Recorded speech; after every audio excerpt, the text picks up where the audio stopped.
Today we are pitting the Dyson Ball Animal 2 against the Shark Rotator Powered Lift Away TruePet NV752.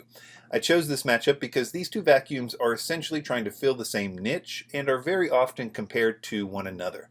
Round 1 will be specs, round 2 is features, round 3 attachments, and round 4 is reviews, where I will search a ton of online reviews and look for any red flags from consumers.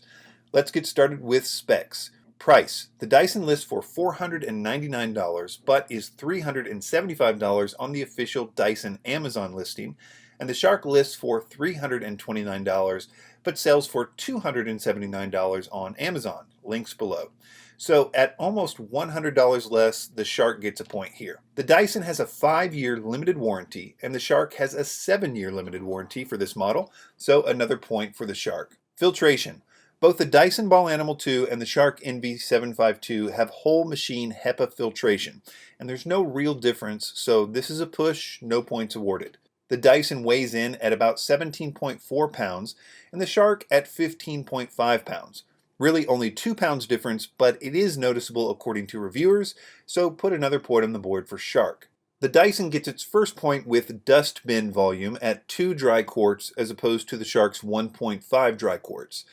The Dyson gets another quick point for cord length at 35 feet to the Shark's 30 feet, but it should be noted that both lengths are pretty long for an upright. The sound level goes to the Shark, as it is definitely quieter than the Dyson at an independently tested 72.9 decibels to the Dyson's 78.1 decibels, and keep in mind that decibels are not linear. For example, 80 is actually twice as loud as 70.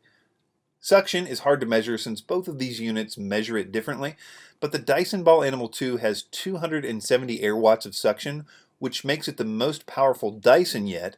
Dyson also claims it is the most powerful upright vacuum period with regard to suction.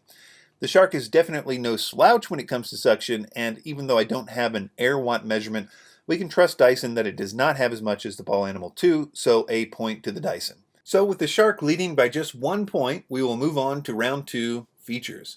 The Shark is really feature rich with things like a lot of bright LED lights on the floor nozzle and the handle.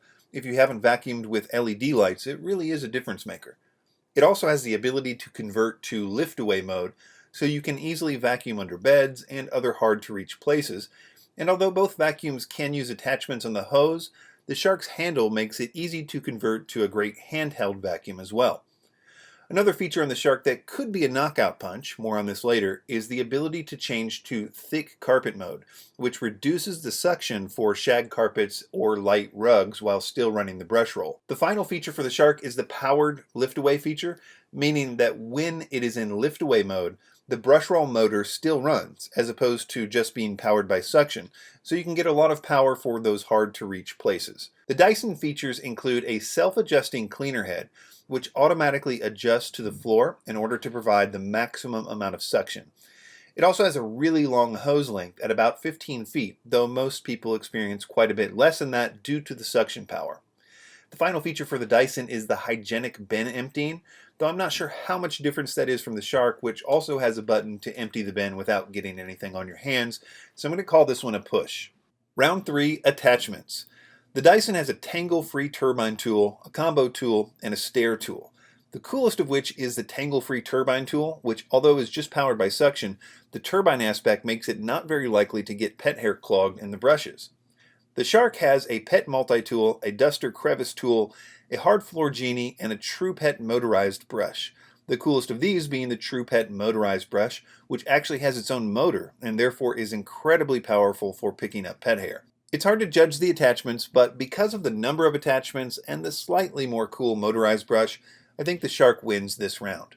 The last round is reviews. The Dyson has a 4.2 out of 5 on Amazon, and the Shark has a 4.5 out of 5 on Amazon. As far as consistent negative comments in the reviews, we'll start with the Shark. A lot of people mentioned that the Shark could be top heavy, and some people felt it was heavier in general that they would like.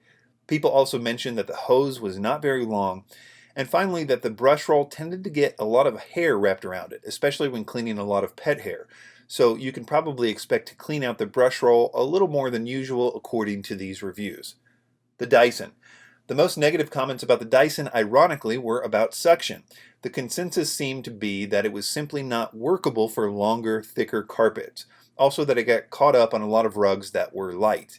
People also mentioned that the Dyson was heavy and hard to maneuver, that the ball makes it hard to get under beds or other hard to reach places.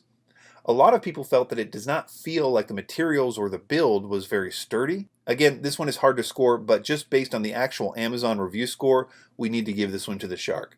So the Shark wins this battle. Links in the description to the official Amazon listings, and be sure to subscribe for more vacuum versus videos.